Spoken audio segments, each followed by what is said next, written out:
tunamkumbuka Mtakatifu Serafina Bikira aliyekulia katika familia maskini na kuishi maisha ya kiroho na utakatifu tangu utoto.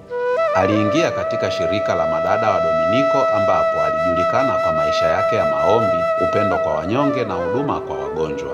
Sehemu kubwa ya maisha yake ilitawaliwa na magonjwa, na akiwa katika hali hiyo aliweza kuwashangaza wengi kwa jinsi alivyowatia moyo na kuwahubiria habari za Mungu.